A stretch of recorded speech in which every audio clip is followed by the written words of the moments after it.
welcome. Thank you. I was going to start from the beginning with, I assume that you're a Trekkie. Yeah, absolutely. It's all kind of Trekkie. who you meet and at that time, right? That's how you got started. Well, you know, when I started doing makeup, it was in the 70s, so there wasn't all that much going on yet. I mean, and Trek, you know, we were all Trekkies back then, so that was really cool. When I got asked to work on the first Star Trek film by Fred Phillips, who did the original TV show, I had met Fred going to the Trek cons, because that's what we had back then. That was pretty much the only thing that was around was Star Trek conventions. And they were held down in San Diego, like the Comic-Con, and back then Comic-Cons were actually comic book conventions only. They weren't, you know, what we have now. Right. So I met Fred at one of those Star Trek conventions, and you know, I told him I did makeup, and eventually, yada, yada, yada, and I got in the union, and he asked me to come work on that film, because I had done something with, I'd done a really low-budget film with Bill Shatner called Kingdom of the Spiders. So he said, oh, I thought it would be nice for Bill to have a pretty young girl working on him, you know, after he hasn't done anything for so long. And so there I was. And how was he? Oh, he was great. You know, you hear mixed reviews about him, like maybe it's the time of the day or the year or the month. Well, you got to remember, he probably hadn't been doing anything up Yeah. until then, because that was in '69, I think we did that movie. Or was it '79? Oh no, '69. I wasn't even doing. What am I talking about? No, it's '79. It was a few years ago. Just a couple of few years. Yeah, she's 30, so I don't even know how it happened, really, honestly. It's '69. My God, I was a little kid. Shit. Anyway, so that was like in '79, '78 or '79, because I remember it was like the 10-year reunion since Star Trek had either come on or got taken off the air or something when we were filming that film. So then mentioning your favorite guy, Johnny Depp, who is from Owensboro, Kentucky, by the way, just down the road from Evansville. Yes. So you've done his face, his makeup so many different times. How is it to keep him still and just work on him? Johnny's still, he's very cool. He comes in, he sits, he does his thing, and he goes off and becomes some other dude, you know? So how many hours for Edward Scissorhands? Oh, Edward wasn't that long. I think I got it down to about 2 hours. And I had help on it because we wanted to hurry up and get him out, because I also did a lot of the other cast members. So, and pretty much that was Johnny's first film. He was still under contract to 21 Jump Street when we started that film, and he eventually got out of his contract on 21 Jump Street somewhere in the middle of that film, and he was so excited. But he was a youngin'. I mean, he was a babe back then. So he was very good. He was, you know, pretty much always on time back then. And yeah, it was cool. And then on to the Pirates. Yeah, Still the same Pirates. Johnny? Yep, same Johnny. He was always fantastic. On time. There was rum involved. It's fine. He was a pirate. I think it was wine, but that's okay. Okay, we'll take it. Danny DeVito. Oh, what a dream. I did several movies with Danny as well, because I met him on Batman Returns, and then from Batman Returns, he actually went to the production and asked if I could be released from the movie the last 2 weeks of shooting, because he wanted to take me onto the film Hoffa with him, because he was directing it, and he was also starring in it. So the production released me so I could go with Danny, and then after that I did Matilda with him, which was another fun film to do. And I did something else with Danny. Oh yeah, I did the movie with he and Arnold Schwarzenegger. Twins? Not Twins, the other one. Junior. I did Junior. Thank you. I did Junior, and maybe something else which I can't remember just now, but Danny was also lovely to work with. So many amazing projects that it's hard to keep track. I know, it's like sometimes I look at my reel and I go, oh yeah, I did that too. I totally forgot about that. What even was that? Like people say, how many movies have you worked on? I keep forgetting to count, which I should probably do that, but every time I go into IMDb or look at my list of films and projects that I've worked on, I go, wow, damn, I did a lot of stuff. Yes, and that's why you have so many fans in here to see you and hear about. Thank you for coming, everybody. Yes. That's really cool. Wow, It's standing room only for you. So, of course, we got to hear some behind-the-scenes story about Robin Williams. Well, okay, so when we first started doing Mrs. Doubtfire, the first time we did a test makeup on her, Greg Canham designed that makeup. And Greg had actually never done like a woman's makeup before. So when we, and I said, Greg, you design the makeup, we'll do the test makeup together. He hadn't painted it yet. And we did the makeup, and when we were done, I kept looking at him going, oh, this is not gonna work. And when we got done, they took pictures and I said, Greg, he looks like a fat old man. I said, this is not, we can't do this. I said, he has to look like a sweet old lady. He has to look like, and he says, well then you do it. And I said, okay. So the next test we did, I did him like he was a little old lady who had painted his face and put a little rouge on, a little makeup and stuff. And we finessed that, and that's what you basically see on the film, is what the makeup that I designed to put on his prosthetics.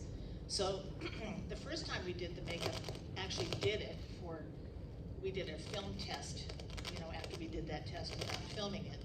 It took about 4 hours, and I said, this is not gonna fly. He cannot be in makeup for 4 hours. So I got help, and I had Stefan Dupuis, who's another fabulous makeup artist who lives up in San Francisco, because that's where we shot. He helped me do the makeup, and we started getting quicker at it. And basically, I would get it on there, and he would help glue it down, and then I would do all the coloring on it. So eventually, we got it down to about 2 hours, and then he would put his wig on and he would get dressed. But that was really a far cry from 4 hours, so that was really good. But Robin, people would keep coming in and interrupting. I said, you guys, we cannot be in here this long in the morning. And I said, this is what I'm gonna do. I said, Robin, do you like to watch movies? Yeah, okay. So I took off the cupboard doors behind me. Like if you're looking in the mirror, there was the cupboard doors behind me. I took them out, we put a monitor in. And Stefan had an extra Laserdisc player, and I don't know if any of you are old enough to know what a Laserdisc is. I do. But he had one, and he had lots of Laserdiscs with tons of movies. So he brought in a Laserdisc player, and we played Robin a movie every morning. And most movies are around 2 hours long. So that's what we did. We put in a movie, Robin sat there, nobody came in and bugged us, and we got it done in 2 hours every day.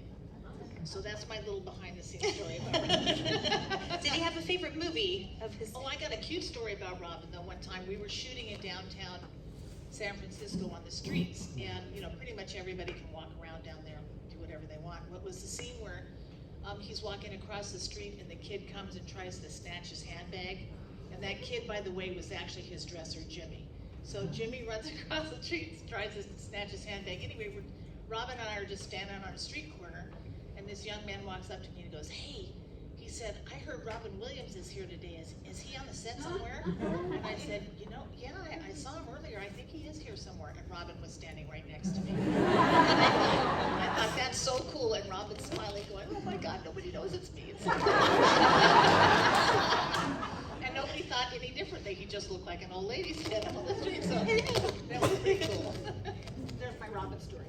So when you're doing the makeup and all the special effects and everything, are they able to talk, or do they just have to sit still? I feel like that would be very difficult. Oh no, everybody talks. I was gonna say, just to not be able to talk. They do talk, but when they can't talk, I just say, okay, shut up now. Hold still, or I grab them and I say, okay, you gotta stop now. Get your feet off the damn counter. Put your phone down. We have 10 minutes to finish this. You gotta stop. So eventually you just have to put your foot down, because most of them are just like children. They'll get away with whatever they can get away with. And everybody says, well, they always do this to be allowed to me. And I said, well, just tell them to stop it, for crying out loud. What are they gonna do to you? You know what I mean? All they can do is go, yes, ma'am, or something, Yeah, so they can't do anything until you're done with them, so. Yeah, you can't get out of here till I'm done with you, so stop moving around and stop, being on your damn phone, and, we'll get out of here eventually. So, the Hunger Games, lots of makeup. Yes. How was that? That was fun. Those films were like a makeup arts dream, because we did everything from haute couture makeups to, people getting destroyed by animals, to doing cat people. I mean, we did every type of makeup on that movie, so that was really fun for me, because you got to learn everything that you ever learned to do as a makeup artist, which is really kind of cool, because you never get a chance to do that. And of course, I had a huge team working with me, so got to throw a lot of people into situations that they had never been in. Like I had this one makeup artist who basically did effects makeup and does really beautifully at it, but he's a great painter. And I said, Dave, I can't keep you here for 2 weeks unless you go in the background and start doing the capital people. And he goes, he says, I can't do beauty makeups. I said, yes, you can. Yeah, you can.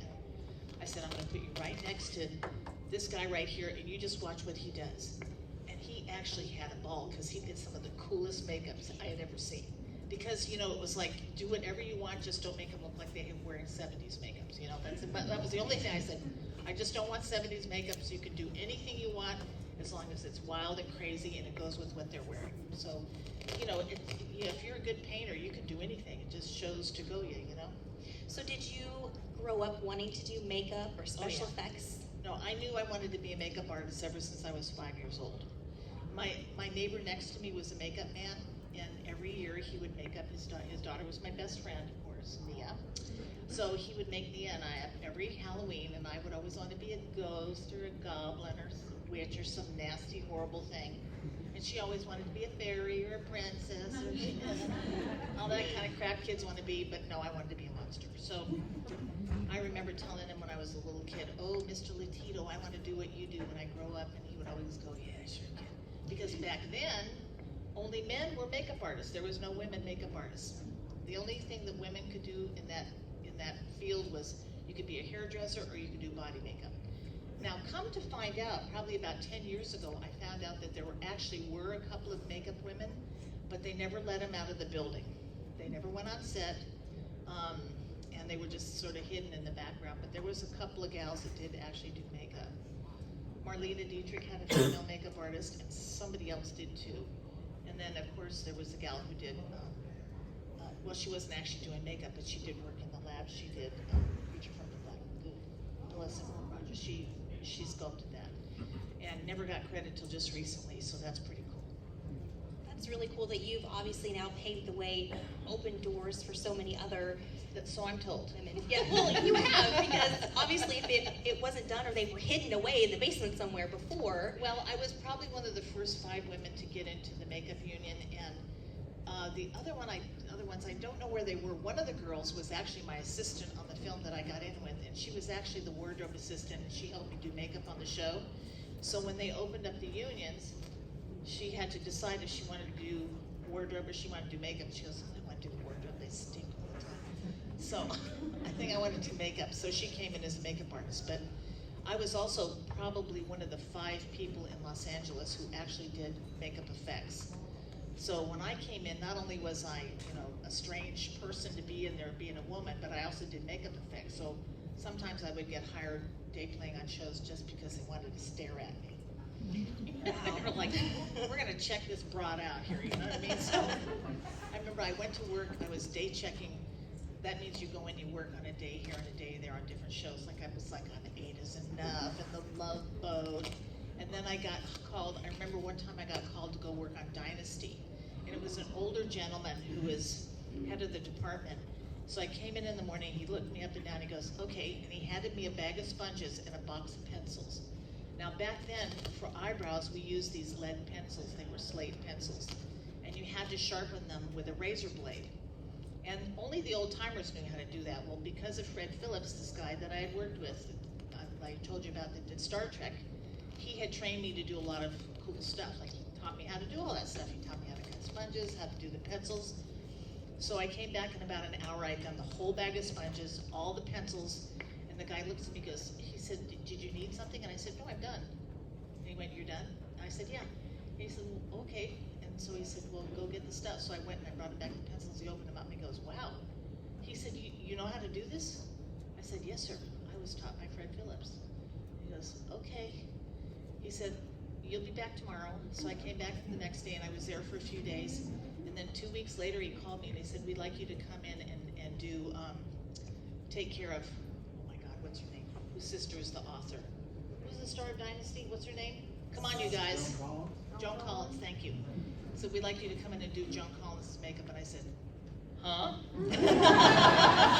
He goes, don't worry, she does her own makeup, you just have to carry her makeup bag around with her in a mirror, and for her in a mirror, because her makeup girl is going on vacation or something. I said, I can do that, okay. So I went in and followed Joan Collins around for 2 weeks while her makeup artist was gone. So I had a kind of a couple of funny things. And then when I went to work on Love Boat, the one young girl that was on Love Boat loved me so much because she always had old men doing her makeup. Because there was like these they were all old guys. They were probably 30 or 40, okay? They were old. Because I was 20 something.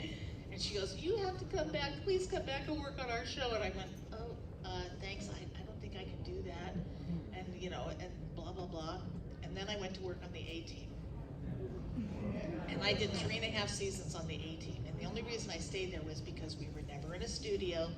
We were always outside, and I worked with all men. Actually, we did have a gal there too, but they kept changing her out. But I eventually started doing all of George Papard's makeups with all of his disguises. So they kept me there a long time, and they kept giving me raises so I wouldn't leave because George really liked me. So that worked out well. And then finally, I think on the last season they were about to do that, I said to the hairdresser, I said, I'm not coming back because I couldn't take Mr. T anymore. He just turned into such a jerk. Really? So, and that was unfortunate because he was so great when we started. Mm-hmm. So I just said, she goes, but V, and I said, I don't care if I ever work again, I will not be back next season. And then blam, I got the Lost Boys, and I've never stopped working. Don't you love it when a plan comes together? Yeah, I love it when a plan comes together. Yeah. That's absolutely right. So I didn't realize you worked on so many sitcoms like that. Well, I mean, for a day here and a day there, it's yeah. like the 1 hour shows, the yeah. the shorter that's shows kind like of what that. you do when you first get in the union, because that's how people get to know you and know what you're capable of doing. Not that I was doing much on those things. It was like basically powder. I also, when I was doing the first Star Trek movie, when they had to shut down when they were building the V'ger set, because we had pretty much every stage at Paramount locked up with all the different sets that they had built. So while I was doing that, I went to work for a girlfriend of mine who did the dating game and what was the married one? The Newlyweds. So I went and worked, because all the contestants had to have this powder foundation put on them, so I went over there and worked for her on that, which was right across the street. They shot it right across the street from Paramount, so it was easy. It was just going to the same place, only different. And I was actually there when they did that famous Newlywed thing. Would that be in the butt, Bob? Yeah. Mm-hmm. I was actually there that day, and everybody lost it, and I thought, oh my God. And they used to put me out in the audience because I laughed so much. So they would always put me out there like a shield, is that what that's called? Get people to laugh? Yes. They did that because they liked my laugh. That is so funny. So, gosh, I can imagine that just the makeup techniques and the things that you used way back when you started to... Wait a minute now. I mean, 30 years ago. Remember, it was 2 years ago, way back when you started. Yeah, and then, fast forward, Back to the Future today, yeah. how much things have changed. Oh, absolutely. Just the products you use, the availability of things, and the creativity. But then you also have people mucking up your work with their CGI. That was really disheartening because I did some really cool makeups on Reese, and the guys at Legacy Effects, which was Stan Winston's company that took over when Stan passed away. They made me some really cool appliances, and they also made them for all the policemen and stuff. And it was weird because on that film, originally, Reese was only supposed to ever have one little thing on his neck, so every time he would turn into the lizard and come back, he would have this little thing he was trying to hide on his neck. And I said to Reese, doesn't it seem to you like you would have more stuff left over after, doing it so many times, going back and forth? And he said, yeah, I should have more stuff on. And I said, I don't know if they'll let us make anything else, but I can Frankenstein some stuff together from all the policemen that we did. So I went to the director, and I told him the whole scenario. I said, I was thinking that maybe he should have more stuff because, it's it'd be harder and harder for him to transform back because it was kind of like a swirling effect thing. And he looks at me and goes, V, he says, are you trying to rewrite the script? And I said, no, I just thought it was kind of better. He goes, you're absolutely right, it would be better. And I said, okay, cool. So I figured it all out and I Frankensteined it together, and by the time he was like the lizard character on the roof, he was in this totally bitchin' makeup that I had Frankenstein together. And I had taken like a big cheek and I put it on top of his head, and I had one of my makeup artists do ventilate a hairpiece for me to put on so it would blend into his hair. And there was like 3 or 4 of us working on him. And they liked the whole thing so much about what we were doing that Legacy actually made me a spine, because we weren't supposed to spend any more money, but they made me a whole spine piece that would go right down his back.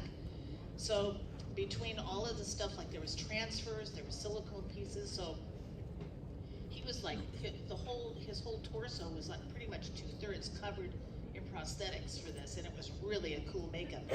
And then when I saw the movie, they put that cheesy, sketchy looking CGI all over it, and I went, what is that crap? And it's like, oh, well, you have to make it look more like your crappy monster, thanks guys. Mm-hmm. So it's like, what a bummer. So yeah, they can muck up your stuff, yeah, they can. At least you know what it was supposed to be. Yeah, and I have pictures to prove it, so I don't care. There we go. It was a cool makeup. And Reese was fabulous.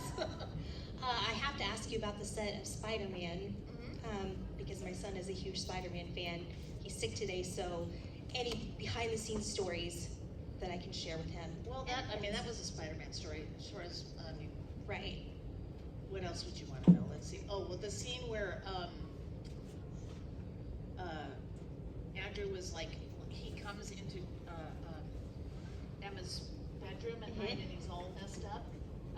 The director said he just needs to have a couple of scratches on his chest, and I said, dude, if that thing would have scratched him, it would have like tore up his entire body.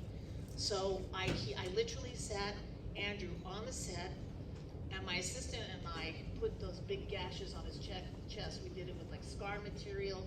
It was like basically construction makeup, because we had no prosthetics or anything. We just did it while he was sitting right there, gel blood and all kinds of cool stuff. So it was like one of those kind of things that you like, you pull it out of your you-know-what, you use tissue paper and cotton or whatever you got on you, and that's what we did. We kind of did, it was just a total construction makeup on his chest, so that was kind of a nifty thing. So you do kind of rewrite the script a little bit as you go along. Well, you kind of have to for it right? to make sense. I mean, sometimes, they aren't really, they don't really think it through, or, they get a mental block about, because they don't know what we do or what we're capable of when they're writing. So, yeah, if we can make it better, why not, right? So when you're hired for a movie, do you preview the script, or do you know what direction? You definitely, because you have to get it and break it down, because especially if somebody ages through it, or if it gets an injury through it, you have to be able to figure out, okay, when are they going to heal? How are they going to heal? How fast do you want them to heal?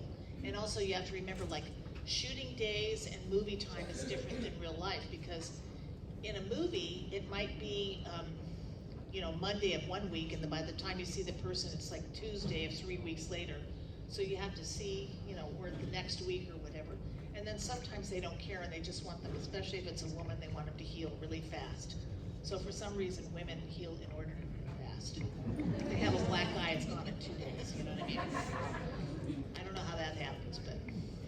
So let's talk about Face Off. We've got a lot of Face Off Yes. We love competitions. We love, this amazing face work and all the special effects and everything. Do you have a favorite contestant moment, or probably many? Well, there was a lot of them, and it's hard to remember all of them, but one cool thing is, like, the very first season that we did, the winner, who was Connor.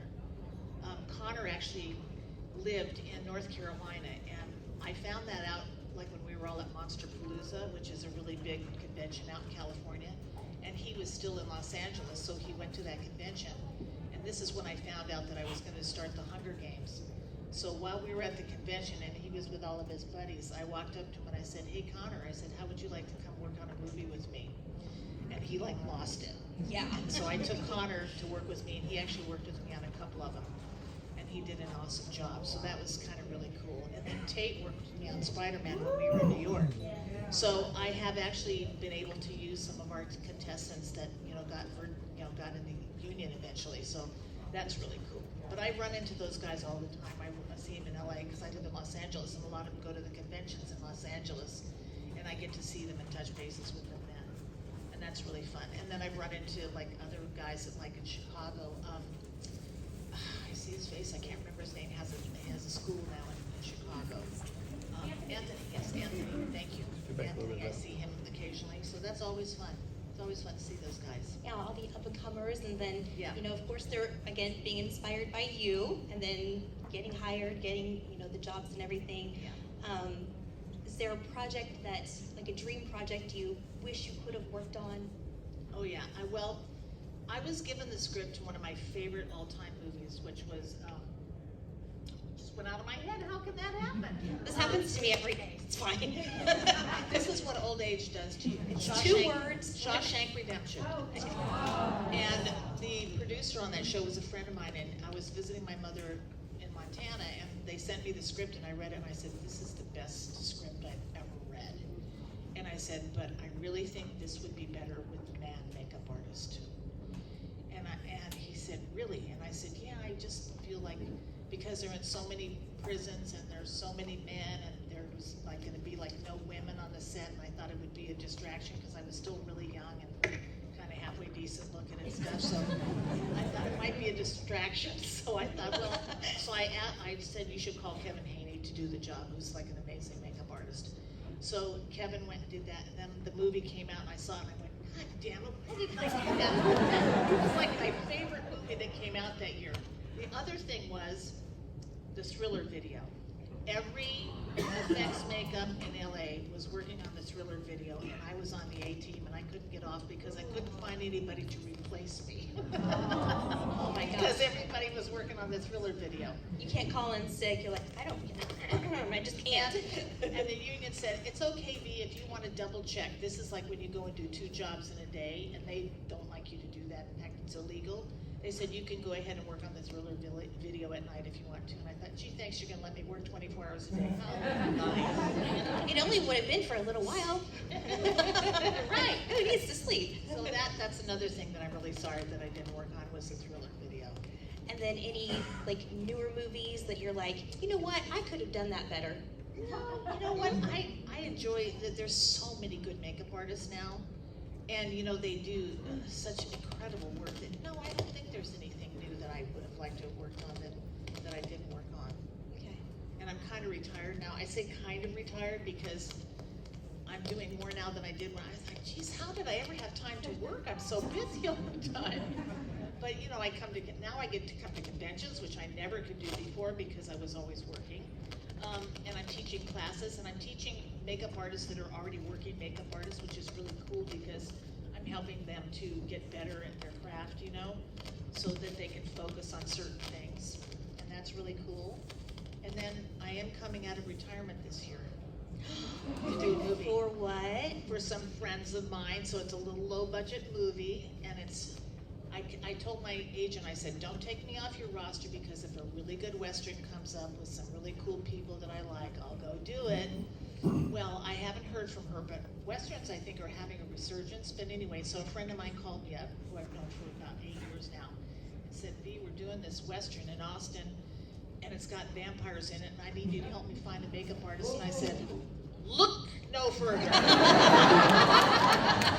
You just found your makeup artist. He goes, no way. And I said, I've been wanting to work on a Western. That's all I wanted to do now that I'm retired. And I said, but I tell you, I got some things I got to tell you. I said, I'm not going to sit on the set all day in the heat. I can't do it.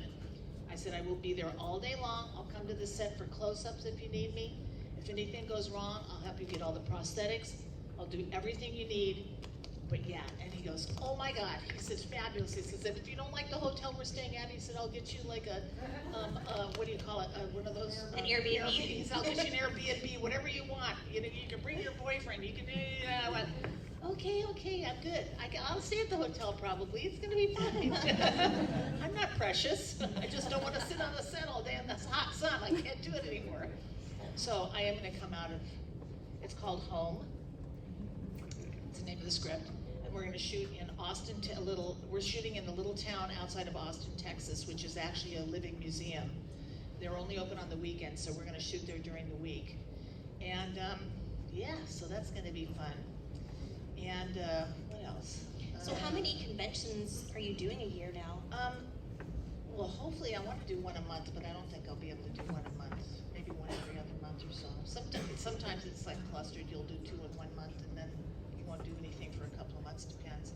And you don't want to go back to the same places every time because people get tired of seeing you. Oh, I don't think so. Well, yeah. We'll have different stories for everybody.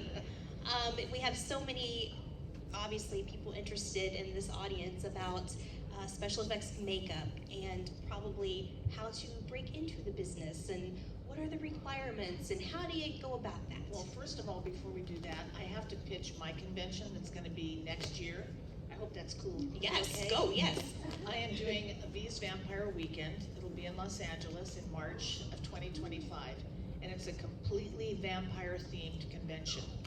So we're going to have lots of movie stars from all the vampire movies, like for as far back as we can find them. And whoever's willing to come. I've already got all the Lost Boys coming. So that's we're going to have a vampire ball and a cosplay costume contest and all the really groovy stuff that you could possibly have at a convention. So I have flyers at my table if you're interested and want to grab one.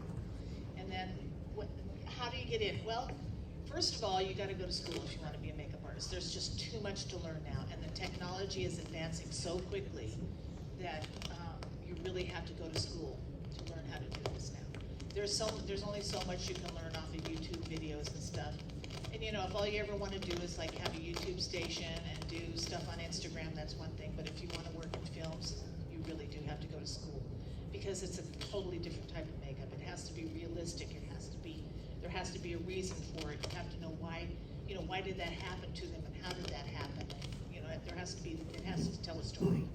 So there's always that. You have to know character development. You have to know how to age people. So there's so many different things to learn. You have to know how to lay hair, how to put on, fake mustaches and beards and stuff like that, and how to dress hair pieces. And, it's like, there are so many things that really encompass movie, television, film, makeup. So schooling is definitely a must. And so just if anyone like myself, I would have no idea if I'm, in high school and thinking about this, what kind of, is it a technical school? It's not just cosmetology, right? Oh no, it's a school that specifically teaches makeup for, film and television. And I know there are colleges that offer some of those courses, so depending on where you live, you can start there. And then if you, once you get advanced, there's a couple of schools out in Los Angeles that are, pretty decent. But, you have to be careful because a lot of times you'll get sucked into stuff where they want you to spend $40,000 and take a whole slew of stuff that is taught by students, basically. They have graduated from their school, so you don't want to do that. So, you really have to look into it. There's also some really good schools up in Canada, so that's an option as well. And they do teach really great classes up there. So there's different ways of going about it. It's not just slapping up your TikToks videos up there. Nope. Different type of content creation And there. now, now they do. You don't even have to take a life cast anymore. They 3D scan everybody and sculpt onto. They'll do the sculpting in the computer as well, and then they'll print out. Now they have the technology to print out the makeups. So there's just so much stuff that's advancing so quickly. So you really have to learn. You have to learn how to do it the old way because you really can't learn how to do it the new way unless you know how to do it the old way first. So you have to learn all of those skills to be able to, advance onto the new technology as well. And any one of the guys at any of the labs will tell you that. And I know that our audience has some questions. I have a final question myself. Okay. I'm really weird about smells. So, who smelled the best that you've worked on?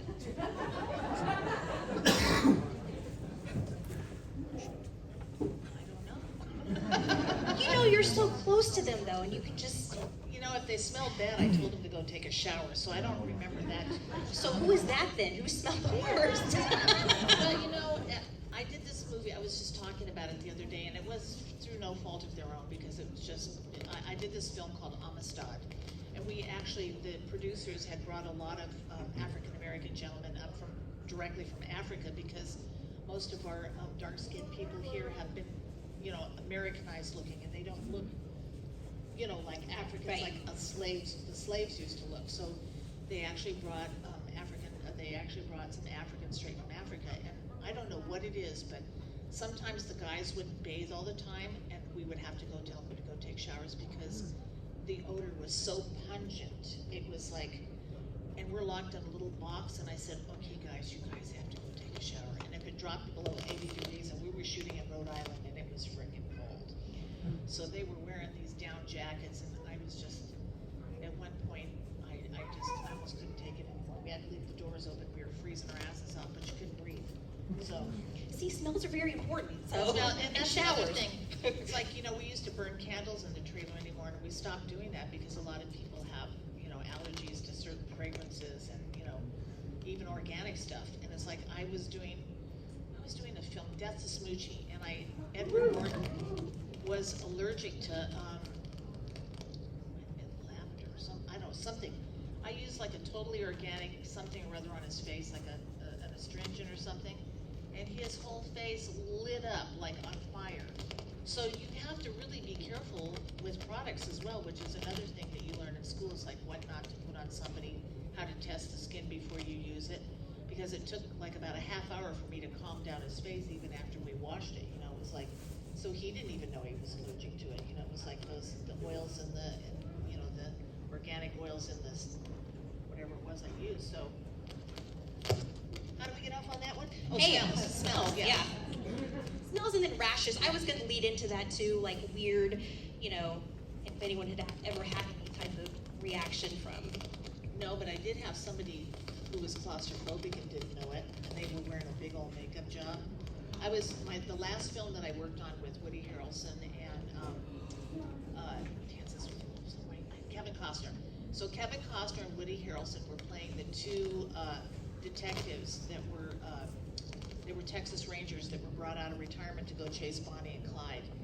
And Bonnie and Clyde you've never really seen how horrible, some of the horrible stuff they've done to people, but she was a mean little woman. She was in pain a lot. Her foot got damaged or something, so she was on a lot of painkillers and stuff, but she was just a nasty woman. And she would blow people away, she'd walk right up to them and blow them, take a big shotgun and blow them away. And there's a scene where they shoot these two police officers and they weren't dead, and she walked right up to one of them who was just a young kid and blew his head off basically with a shotgun. So we actually did that makeup, and I was putting the makeup on this guy in the makeup trailer, and it was a whole headpiece. It was like only this much of his face was showing, and this whole part of his head was blown off. And I started blending it in down here around his mouth, and he started squirming and getting all weird, and all of a sudden I realized, this freaking guy is claustrophobic. Oh. And I said to him, I stopped and I said, are you claustrophobic? And he said, I guess I might be. And I said, well, how did you ever get your life cast taken? Because you're completely covered up. And he says, well, I was kind of okay for that because I knew it was going to be off in a half an hour. But he said, I have to wear this all day and it's freaking me out. And I went, holy shit. Well, thank God there was two policemen in the scene. So I called down to the set and I said, Houston, we have a problem. I said, send me the other policeman. And I'm thinking, God, I hope I can get this off of his face. And I thought, well, I'll just put a blob of blood there if I lose my blender edge. So I got the piece off of him and I put it on the other kid. And luckily for me, it fit him because most of the time silicone doesn't really stretch a lot, so you can't really do a lot of adjustment on it. But I thought because of the fact there was going to be so much blood on it, it didn't matter if it didn't fit him perfectly, I could hide it. But I thank God, and I put this other makeup on this other kid, and it fit him like it was made for him. And I went, oh my God, thank you, Jesus.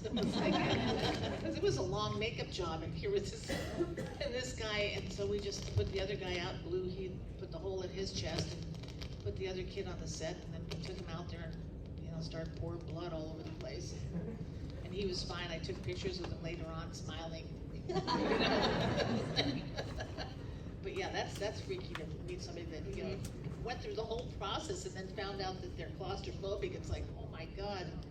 So all the people you've done makeup on, did you ever have like a crush on somebody and you're like, oh my gosh, how am I going to be able to face this person? Okay, this is a story. I was on the film Hoffa, and I was so exhausted because I had done back-to-back movies I'd come off of. I went from Batman right on to Hoffa, which was like really an intense movie because it was like aging through Danny, and like 5 characters aged through the whole movie. So I was so exhausted at the end of that movie, and I said, there is no way I'm going to do anything else. The only way I'd go back to work is if Sean Connery called me up and told me he wanted me to do a movie with him. And I knew that was never going to happen because he was in England and I was here, and he probably has his own makeup artist and shit. So 2 days later, the phone rings, and it's this producer friend of mine, Ian, and he said, hey, V, he said, I have this movie I really want you to come do with me. And I said, oh, yeah, I'm too tired, I really need to have a break. And he goes, V, you got to do this movie. He said, it's a really big star, and I don't want anybody else to do them. And I said, please, you got to, please come and do this film with me. And I said, I don't know. I said, who's the star? He goes, Sean Connery. You're like, I'm leaving yesterday. I said, okay. I said, who put you up to this? I said, quit effing with me right now. And he goes, no, nobody put me up to this. And I said, are you serious? And he goes, I'm absolutely serious. And I said, okay, I'm in. I don't care how tired I am. I'm going to go do a movie with Sean Connery. You bet. So I guess he smelled the best then. He was awesome. It's like, I was like, I told him when I met him, I said, oh my God, I've been in love with you since Darby O'Gill and the Little People. And he looked at me and he started laughing. And he said, you saw that movie? And I said, yeah. And I said, do you remember? I said, how was it? He goes, I don't know, I was drunk the whole time. He said they brought me over here from Wales or wherever the hell he was from. He said, and they put me in this little apartment, and he said, I just went out and got drunk every night. He said, they kind of had to go find me places sometimes. And I went, oh, Jesus. But anyway, so I figured, you got to work with 007. Thank God I got to work with him before he passed away. Yes. So he was so charming and so lovely. And he would sit on the set and tell stories, right? And the ADs would come up to go get him to come to the set. And they'd stand there, and he'd look at him, he goes, yes? And he goes, it's time to go to the set. He goes, I'm telling you a story. So they would patiently stand there and wait for him to finish his story, and then he would go to the set. It was like, okay, Sean, yeah. Because he had like a whole group of people around him. He would like love to tell stories, so it was really fun. And he was just so nice and so charming and just and tall. I remember I went to go make up his hands one day, and I put my hand up against his hand, and it was like this. It was huge. I'm like, oh my God, it's like you're like just like a giant coal miner or something. I mean, I guess that's what everybody in his town did, but it was like, I thought he was like 6'7", but I guess he was only about 6'2" or 3", but he just seemed like he was enormous to me just because, well, he also had a big frame, but his personality was so big, it was just like being with a god, you know what I mean? It's like, I don't know what else to say. Anyway, that was cool. That was absolutely perfect. Does anyone have any questions? We have a few minutes left. I know there's in the front. What's your favorite story about working on Lost Boys? Oh my gosh, I probably had tons of those, but I don't know. I think probably like the night we were doing the scene where they were doing the concert, that was really fun. Those were fun nights. There was like 2 or 3 of those nights. And I still see, what's his name, the sax player? He still goes to conventions. And I every time I see him, he goes, there's the woman that lubed me up every night. Because I was like putting baby oil all over me every night. After I got all the boys done, well, they weren't there at those scenes, so it was just like everybody was like in their normal makeup. But yeah, that was fun. And just putting the guys all together every day was just always just fun. And I remember one time they had to do the scene where they were hanging upside down in the cave, and they opened their eyes. Well, we had a lens tech back then, and when that movie was so long ago that when we put contact lenses in people, they were still plastic. So those lenses on those guys were plastic, and you could only leave them in for a certain amount of time. And now you've got them hanging upside down, so all the blood's rushing to their head, and they kept leaving up them. I said, okay, we didn't have a lens tech that day, because for some reason they didn't come, they didn't show up, or I don't remember what happened. So I was doing the lenses, and I kept saying, "You got to take them down. You got to take them down." And finally, they did get them down, but we couldn't put the lenses back in anybody because they'd been in too long, and they were upside down, and the pressure. And I said, "You're lucky that nobody's eyes got screwed in, because that is really bad." Now we have lens techs all the time, but yeah. Yes, sir. What was it like to work with the guy who played Beetlejuice? Michael Keaton. Michael Keaton. Oh, he was fantastic. And Michael hadn't done anything in a while when he did that movie, so he was really enjoying that. And you talk about, I wish to God they would do an outtake reel on that movie, because oh, criminy. I mean, there was stuff that he said that could not have been in that movie. It was so wild. I mean, every time he, like when he was on the cow, and he was like, half the time I think the script from him was basically just kind of like keywords, and he could say basically whatever he wanted to. And when he came up with a carousel on his head, the stuff that came out of his mouth, and he knew he couldn't use most of it. He would like just make everybody laugh, because that damn carousel would keep breaking, so he would keep talking and saying really outrageous stuff. And I thought, oh my God, I wish to God that somebody would do a reel on that. I don't know where they are, but it would be so much fun. Yes, I'd like to see that. Did you get to work with Alan Rickman on his, I didn't get to do Alan's makeup, but he did invite me over for dinner on my birthday, and he didn't know it was my birthday, so that was really cool. I did Galaxy Quest with Alan. So I did his makeup on that, along with Saris, the big guy with the wings and the whole museum. I did his makeup too. So yeah, so I knew Alan from Galaxy Quest when we went to work on Sweeney Todd. I've got an Alan Rickman memorial tattoo. That's why I had to ask about Oh, that. what a lovely man. I was so bummed out when he passed. It's like all these fabulous people that I got to work with that are passed away now. It's just such a drag. Is he You know. sweet? Adorable. He was so nice. He was the nicest man, so charming, so fabulous. And I love the fact that he played bad guys so well, because he was so nice. But he was, when I went to dinner, and he and his wife, and he had brought a little makeup artist over there that wanted to meet me, so she was there too. We're all sitting there. And they brought out this cake, and I started laughing, and he goes, "What's wrong?" I said, "I didn't tell you, but I said, it's my birthday today, and now you just brought out a cake." And he goes, "What?" Isn't it to be? And I said, "Yeah, it's so cool." I got a birthday cake, and you didn't know it. Hi, I'm Donnie. We're actually in the same documentary together. We are? Yeah, Monster Girls. Oh, cool. Anyway, my question was, I was wondering what difficulties you have faced in getting into the world of special effects. Wait, say the beginning of that again. I'm sorry. What? What difficulties you faced? Oh, what difficulties I faced? I don't know. I don't remember anything being difficult, but that's only because I just forced my way in everywhere. She paved the way for you. I gotta tell you, you cannot be shy in this business. If you're shy and you're trying to be a makeup artist, you can just give your ass up. It ain't gonna work. Not gonna work. You can't be shy. You have to stand up for yourself. You have to show your works. You have to be good at what you do. You have to know, if you don't know something, don't tell them that. Fake it until you make it. Yes, honey. Is there a makeup that you did that you didn't really like, but it ended up being a huge hit? No, not that I can remember. Is that good?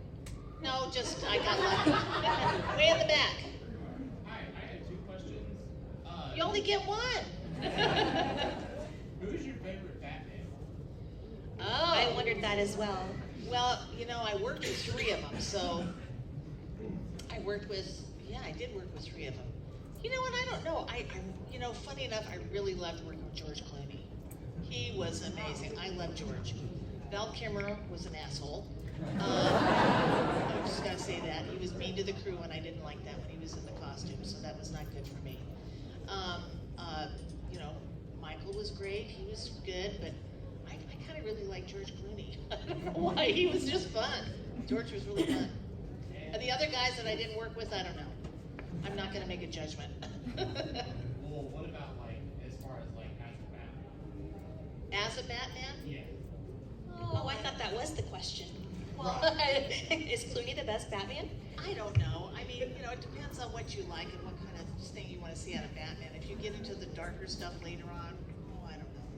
I like the ones that were more like comic books. So, you know, I like the Tim Burton and the Joel Schumacher ones that I got to work on because they were just fun. The other ones have just gotten so dark and, you know, they're cool, but yeah. So I'm not gonna make a Robert judgment. Pattinson, not him. And did you do anything with Tim Burton's 1997 canceled film Superman Lives? No, did not. You mean the one that, what's his name, Nicolas Cage. yeah, Nick was gonna be in, no. Yes, sir. Well, okay, look story. Now, you know, I only did Julia Roberts on that film. So, and we were on a different stage the whole time. So I would go over and see when they were doing all the other stuff, but I did 3 Tinkerbell makeups every day that Julia worked because she couldn't walk and she couldn't fly. So the only time we really see Julia in that movie is when she's sitting or standing. All the rest of the stuff is a photo double that I made up, prosthetics. That's my book story. Well, Yes. I'm a big Face Off fan, and I was just wondering, what are some of your favorite makeups that they did over the years? Because there were some amazing. Oh, somebody asked me that earlier. God, you know, there were so many of them, I don't remember. There was one really cool one that was like a, that I think, we had a black makeup artist that had a blonde, he had bleach blonde hair. He did a robot that was like sort of like a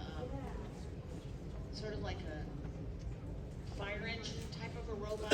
It was really cool. I love that. And then I one of my favorite challenges was the Tim Burton challenge with all the different Tim Burton type characters, and the Belle. Oh my God, it was so funny. When he put that bra on my head, I lost it. I was like, oh yeah, okay. It was pretty cute. Yes, sir. I did work on 9 to 5, yes. I did, yes.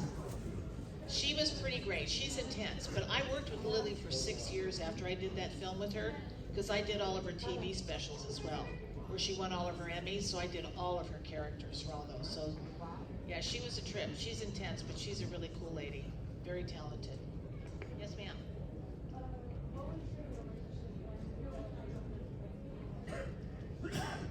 Say again?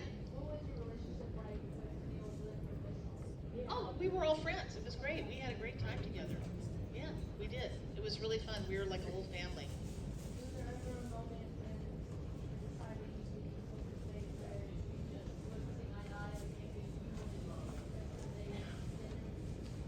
Yeah, but we worked it out. I mean, there was reasons to keep people and reasons not to keep people, or reason to keep somebody else over the other person, or, you know, and then, you know, it's kind of like we had to figure it out.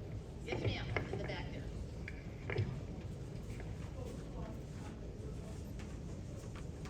What was the longest makeup I ever worked on? Is that the question? I think the longest makeup I ever worked on was on the film Hoffa. We had to do a full body burn on one of our guys, and that took, there was like 3 or 4 of us working on that makeup for about 6 hours. We would take turns coming off and on because he was in full body makeup. Part of it was prosthetics, part of it was like a suit, and it all had to be blended together and stuff, so it was pretty intense. Yes, ma'am? What do you consider to be more difficult, age progression or monster? Age progression, because it has to be real. Nobody knows what a monster looks like, so you can do anything you want. Yes, sir. Have you ever take a, what I guess you would call a smithy, and what's your ideas on I've heard that smithy. What is that? where it's not that you don't like your work, but you don't really like the film you're attached to, so you can, you're a smith. so you don't like the movie or the script, but you're just doing it, right? No, I never did that. Alan, No. you take credit as Alan Smithy. Oh, I gotcha, yeah. Uncredited. I think I did that, but it was because I was hiding. I was pretending I was a hairdresser, so I used another name. So I used a different name and did the hair on it as opposed to the makeup.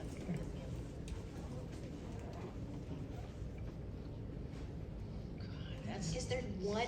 there couldn't is be no one favorite one. They were all favorite. He was amazing. I loved him. Do you have his John. phone number? Could we just call him and ask him, like, I hey? used to could. I have about 5 numbers for him. I don't think any of them work anymore. We'll try him later. He'll be His fine. agent, I have his agent's number. Yes, sir, way over there. Okay, yes, ma'am. My favorite Lost Boys makeup? Probably the one I did on Brooke where he was in the bathtub where he gets all the holy water. I actually have a photograph of that at my table too. Come and get an autograph. Yes? Hi. Being a female in the field, one of the few, did you ever suffer from imposter syndrome? And if you did, what project or character brought you out of What it? syndrome? Imposter syndrome, where you just didn't feel like you're where you belonged or you're getting Never. praised. Never. Never. Well, I thought that might be the answer. That didn't exist then. That's a newer term, I think. No, I never thought that. I always felt like I belonged. More than some of the other people that I was working with some of the time. And that's Probably why had- you're legendary. Time for a I couple see, more I questions. see a hand there and a bald head, but I don't know, I can't see your face. There we are. Go. I want to say you're amazing, and we're glad you're here. Oh, well, thank you. Thank you very much. Yes.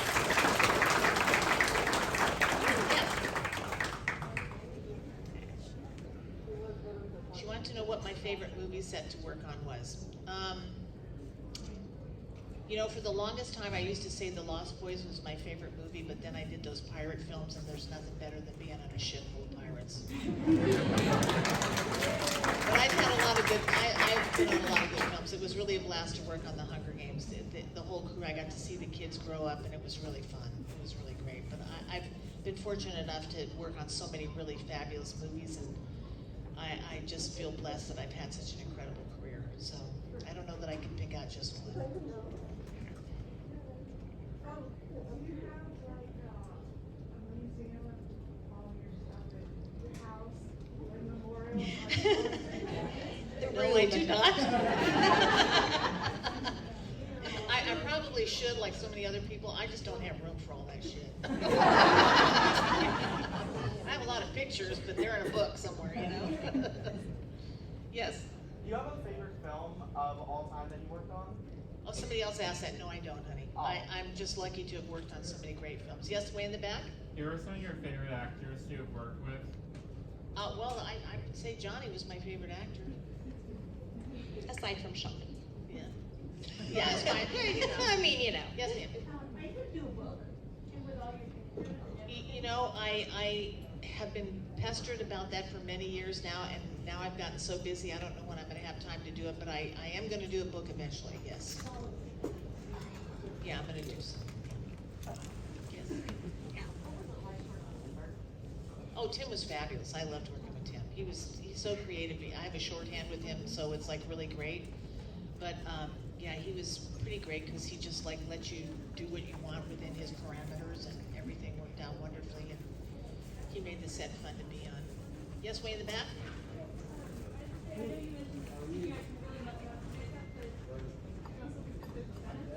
Oh, there's absolutely, she was saying that CGI can muck it up, but yes, there's definitely benefits to it. There's, you know, really copacetic ways that it can work together, like on Pirates when we did Bootstrap Bill. You know, they animated parts of his in makeup to make it look like little things were spitting and little things were crawling. So yes, you can, it definitely is, there is benefits to it. And also I did the film AI with Jude Law. So all those makeups on all those robots, Stan Winston had created these really amazing prosthetics that absolutely made it possible for you to remove portions of the face, because you know, makeup is all about adding stuff. Well, on that film, they had to remove portions. So he figured out a way to build prosthetics that blended into the skin with removable parts, like with blue screen in them. So when they shot the makeups, you could, that would be removed. So it was sort of like a backward makeup, really clever, really well done. So yes, and that was a blend of CGI in a way as well. So, and blue screen effects. Yes, sir. On the wall. Do you have a makeup that you've seen somebody else do that you wish you had a shot to do? No. You know, everybody's got their own thing, and it's all fun and good, and it's like really No, I'm groovy. not saying that you would do it better, I'm just saying one that you'd have been like, oh, that would have been fun to do. I'd have to think about that for a while, so, no, not really. But, you know, if I went through a bunch of pictures and say, oh, that would have been fun, maybe.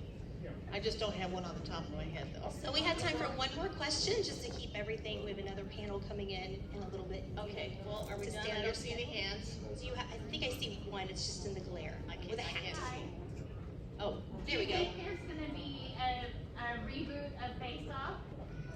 is there going to be one? No, gosh darn it. Well, not that I know. I've actually been talking to the producers, but, you know, we were hoping when it went on to Netflix that Netflix would try to get it away from sci-fi, but we haven't heard anything about that yet. They're being real stinkers about that. So we all need to petition Netflix. There have been so many petitions, let me tell you, and they don't give a shit. Sci-fi is just a real crappy company, basically. So, yeah, they just refuse to let go, which is a crying shame because Mackenzie and I have been trying to figure out a way to get it away from them. We were trying to buy it ourselves so that we could redo the shows, but no, we haven't been able to figure it out yet.